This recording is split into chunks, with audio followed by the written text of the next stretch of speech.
Good evening, ladies and gentlemen. This is Al24 Midnight News coming to you live from the capital Algiers, and to the headlines.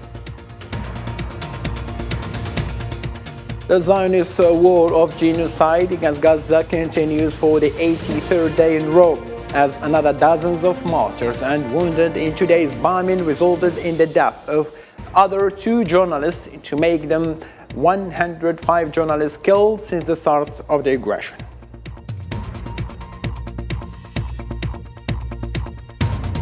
In the occupied territories in Palestine, 2 young Palestinians were killed by occupation bullets and 14 others were injured during raids in Ramallah and Nablus.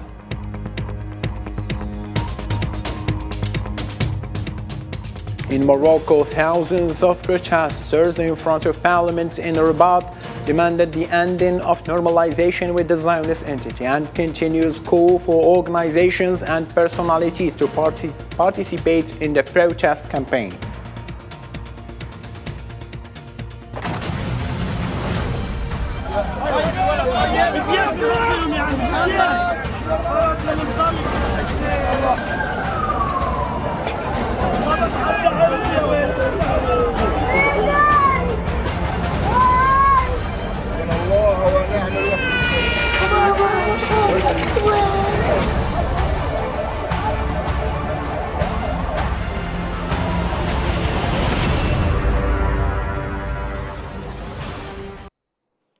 Hello again and welcome. Health Ministry in Gaza has indicated that during the past 24 hours, the Zionist occupation forces have committed 20 massacres against entire families, claiming the lives of 210 martyrs and 360 wounded. The spokesperson for the Ministry of Health in Gaza, Dr. Ashraf al-Qudra, confirmed that the toll of the Zionist aggression on Gaza Strip had risen to 21,320 martyrs and more than 55,000 injured since the 7th of the last October.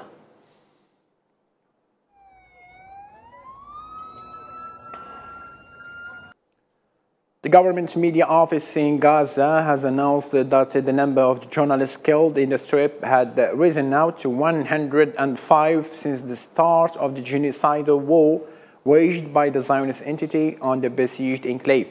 A statement from the office pointed out to the death of Al-Aqsa TV journalist Mohammed Khairuddin after being targeted by a Zionist bombing in Gaza along with his family, and the photographer of Al-Quds Today channel Ahmed Mahir Khairuddin in another raid.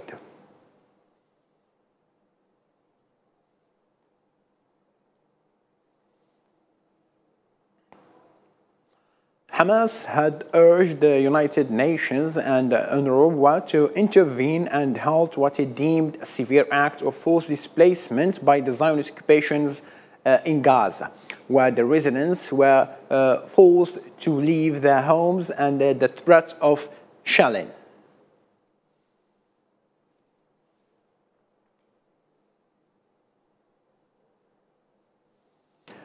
Al-Qassam brigades, or rather Hamas military wing Al-Qassam brigades, and or rather throughout, the spokesperson Abu Ubaida stated that they have inflicted huge losses on the occupation forces.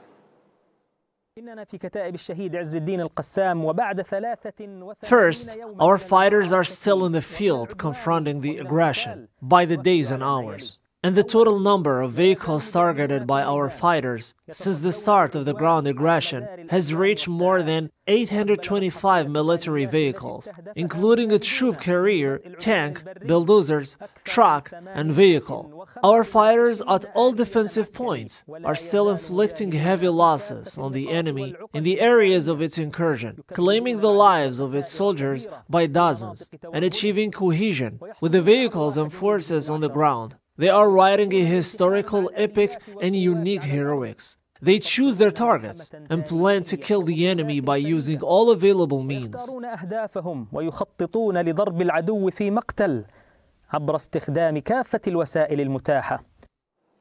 Abu Ubaida also declared that all countries under occupation regained their freedom through struggle, citing Algeria as an example, South Africa, Vietnam, and Iraq.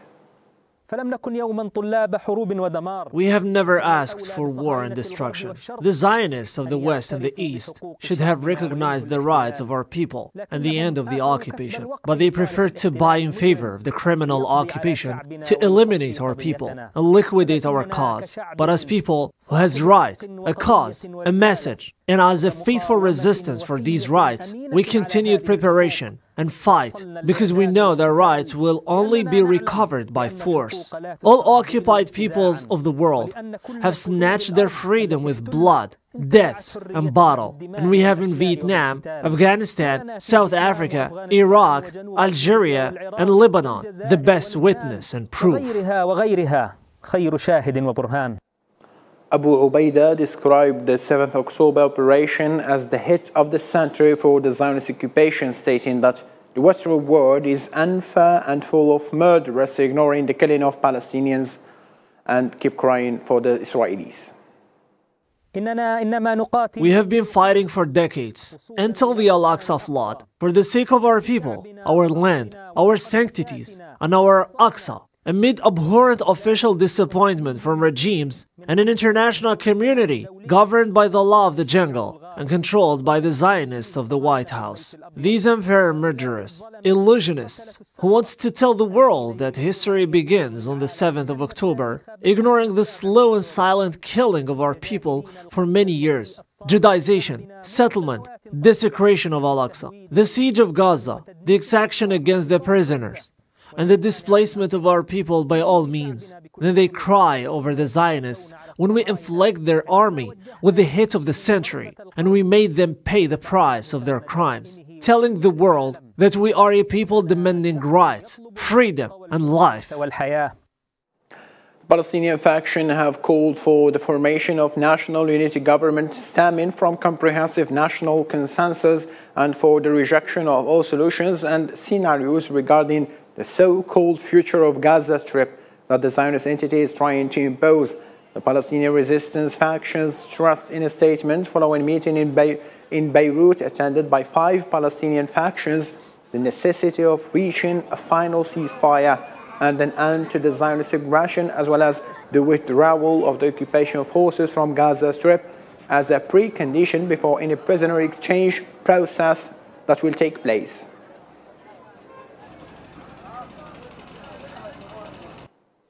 Al-Qassam brigades, the military wing of Hamas, reported targeting Zionist occupation forces and vehicles in multiple areas of Gaza Strip, using missiles, shells, and explosive devices, resulting in significant losses.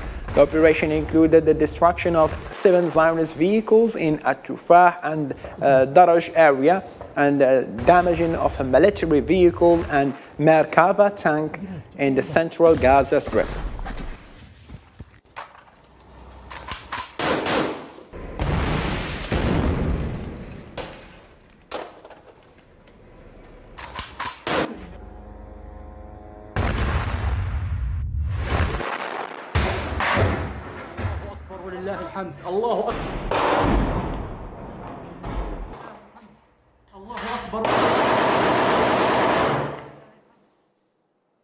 On the other side, Al-Quds brigades, the military wing of Islamic Jihad movement, declared the targeting of Zionist occupation vehicles and concentrations in various incursion points from Gaza. Actions involved hitting 2 Zionist military vehicles in Tufah axis, bombing gatherings of soldiers and vehicles in Takdoum axis, and launching concentrated missile barrage at an occupation command and control headquarters near Abu Urayban.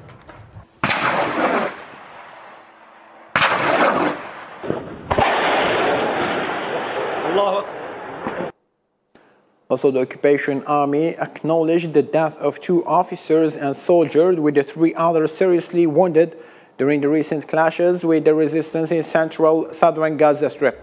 The total casualties in the past 48 hours amounted to 11 soldiers and officers, bringing the overall death toll of the Zionist occupation army to 501 since the starting of the war on Gaza.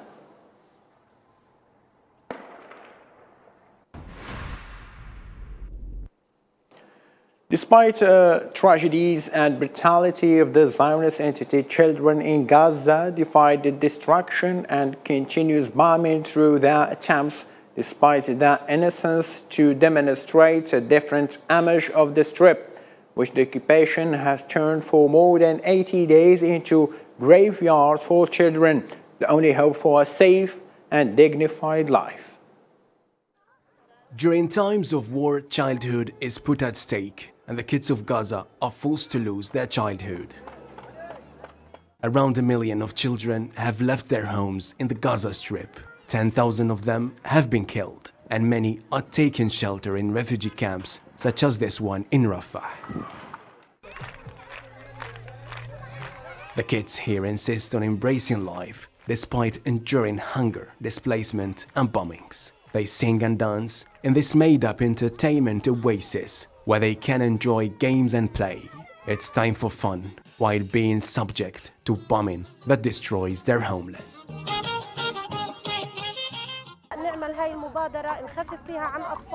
We came here with this initiative to alleviate the negative energy that entered the heart of our children after the bombing, sorrow, and pain they have experienced. We're here to work to the best of our ability, utilizing a comprehensive team to organize activities aimed at bringing joy, happiness, and laughter to the children. Our goal is to help them return to their homes feeling comfortable. People are living here who love life. We deliver our message to the world that we are the makers of peace and love and safety that is absent in these situations in which we live. At this UNRWA school in Khan Younis, sport is a refugee for the young Palestinians deprived from their lives despite being alive. Adults and children alike play volleyball and other sports at the school's yard, a moment of temporary respite from the Zionist assault. What can we do when the bombing happens? We keep playing. Sometimes the bombing hits the perimeter of the school, 200, 300 meters away from the school, which also houses the children. The children are terrified, but we encourage them by involving them in this sport, and we avoid the fear of bombing so that children do not feel afraid. While they should normally be waiting for a bedtime story, the children of Gaza only get pages of horror. A smile from this kid who is longing for the last chapter. Still in Gaza, thousands of Palestinians fled to Deir al-Balah to escape ground offensive and Zionist bombings. Israeli airstrikes forced most people into Deir al-Balah and Rafah, with over 21,300 Palestinians killed, mostly women and children. Thousands of Palestinians fled to Deir al-Balah to escape the ground offensive and Zionist bombing. In search for a safe haven, these families are setting up new tents. But since shelter centers are overwhelmed by several 100,000 people driven from northern Gaza, new arrivals were obliged to set up tents on sidewalks and in the streets, hoping to be safe from Zionist strikes.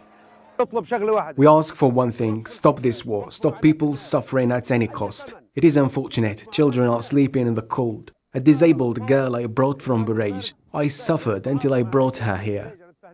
Displaced Palestinians fled violence but found themselves facing lack of shelter, water and food.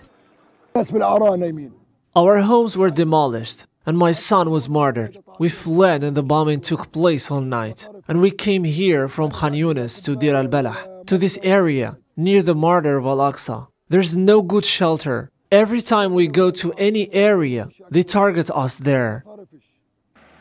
As Gaza is pounded to rubble, children are forced to live in packed tents with other displaced persons. There is no safe place in Gaza anymore. The majority of people are being forced by Israeli offensives into Deir al-Balah and Rafah. To date, Israel's onslaught in Gaza has proven to be among the bloodiest military operations in modern times. The Health Ministry in Gaza reports that more than 21,100 Palestinians have been killed, most of them women and children. In Ramallah, West Bank, a young man was shot dead and 14 others were injured, including a journalist, as the clashes erupted with the Zionist occupation forces near Al-Manara roundabout.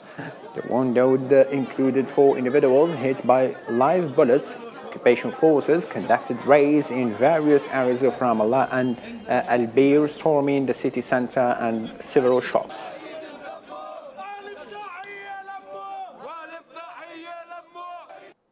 United Nations has called on the Zionist occupation to put an end to the killing and violence committed by settlers against Palestinians in the occupied West Bank, denouncing the rapid deterioration in the human rights situation. In the report, the UN called for an immediate end to the use of weapons and military methods and tactics during law enforcement operations, and end to the mass arbitrary detention and mistreatment of Palestinians, and the lifting of discriminatory restrictions imposed on freedom of movement, while the United Nations High Commissioner for Human Rights expressed his concern about severity of existing repressions, considering it unprecedented.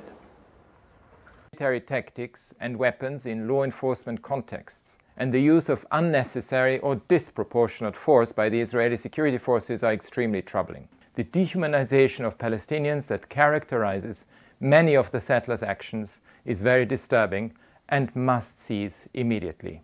I call on Israel to take immediate, clear and effective steps to put an end to settler violence against the Palestinian population, to investigate all incidents of violence by settlers and Israeli security forces. The AFP France press agency said Damascus called on the Secretary General of the United Nations and the UN Security Council to put an end to the Zionist occupation aggressive policies, which it said threatened to ignite the region. This comes after a prominent commander in the Iranian Revolutionary Guard was killed in Syria in bombing.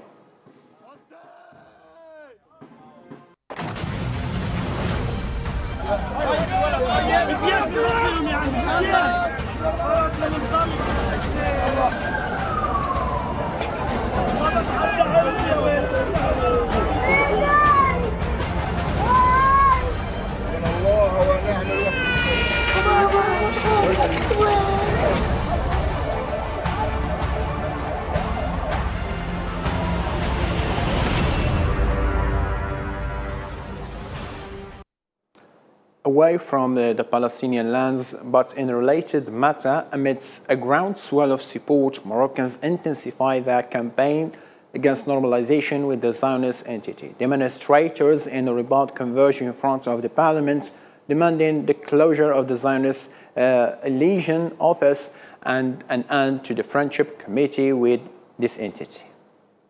هناك عريضة للتوقيع للمطالبة بإلغاء الاتفاقيات مع الكيان الصهيوني. The fervent call to reject normalization reverberate powerfully across Moroccan cities, where the impassioned marches attract diverse participants. The movement gains additional momentum as prominent figures and influential organizations rally behind a petition that critically challenges the ongoing normalization process, raising pivotal questions about the nation's diplomatic ties with the Zionist entity. Moroccan voices, including yours, are united in calling for authorities to close the office, causing shame, and end the disgrace that continues to haunt us. The once veiled act of normalization, now exposed to public scrutiny in Morocco, encounters irresolute opposition. Activists foresee its inevitable demise, emphasizing the considerable influence of public sentiment and the widespread support garnered for the petition. This places the Makhzen regime in an increasingly challenging and precarious position. Normalization was forced upon us in the dark 60 years ago. Today it is enforced in the light of day, stemming from the agreement signed in the Castle on November 22, 2020. This forced normalization will inevitably be rejected due to ethical, civilizational, identity and political reasons, aligning with the principles of the state leading the Al-Quds Committee and the Moroccan people who see the Palestinian cause as a national one. In the aftermath of the Al-Aqsa flood, Moroccans persist in their unwavering demand for the cancellation of all normalization agreements. This collective call gains substantial strength through the persistent mobilization and collaborative endeavors. The commitment to anti-normalization marches remains steadfast, ensuring that the practice is unequivocally rejected.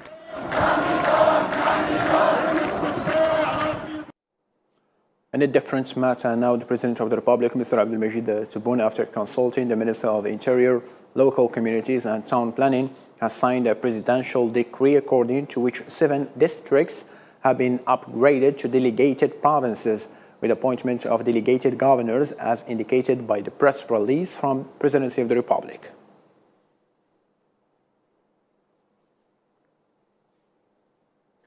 Algerian Prime Minister Nadir Al-Arabawi has confirmed that the complementary program approved by President Abdelmajid Tebboune for the province of Tindouf during the Council of Ministers meeting held on the 24th of this December received approval for financial package amounting to 29.5 billion dinars to be added to the development program from which the state has benefited. During his working visit to Tindouf on Thursday, Al-Arabawi pointed out that the supplementary program includes several sectors, most notably the irrigation and health sectors. إن الديناميكية الاقتصادية المتصاعدة The increasing economic dynamism in the region is getting enhanced with the current projects to develop infrastructure, especially after the opening of the Algeria-Mauritania border crossing, as well as the project of making the free trade zone in the province before the end of the first semester of the year 2024. This free trade zone will undoubtedly open promising developmental horizons. Mr. Nadir Al-Arabawi also revealed that the establishment of first free trade zone in the province of Tindouf will take place before the end of the first semester of the year 2024, stressing that it will open promising development horizons.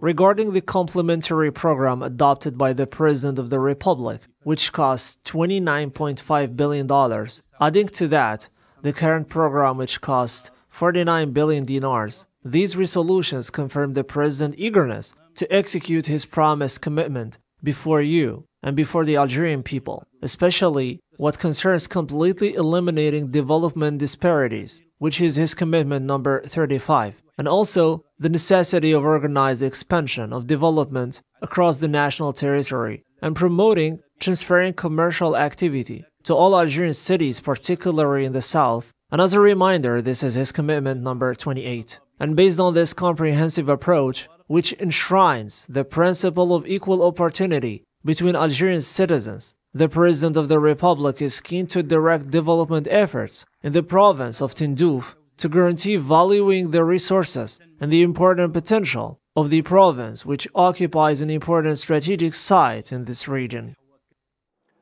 Mr. Al-Arabawi also confirmed that the project to exploit Garage Belat mine will allow for the optimal exploitation of the important wealth possessed by the mine.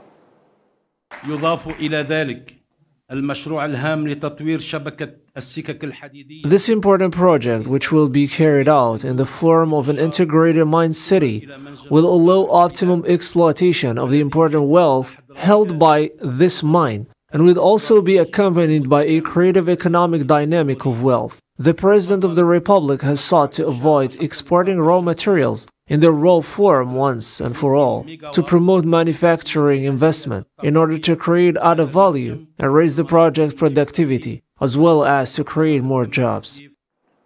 At the end of his working visit to Tindouf, Algerian Prime Minister Nadir Al-Arabawi inspected the progress of the railway line with an important project that will connect the province of Tindouf, Béchar and reach Garage Belat mine. This railway project extends over a distance of 950 kilometers, while a study of the last section with the length of 575 kilometers was recently received.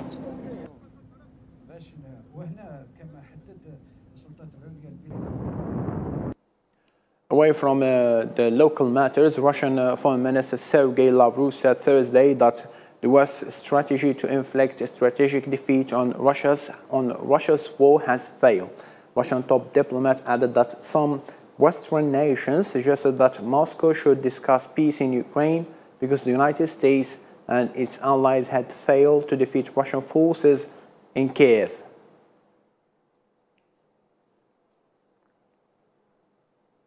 North Korean leader Kim Jong has ordered his nation's military sector to accelerate war preparation to grapple what he says an unprecedented US-led controversial moves.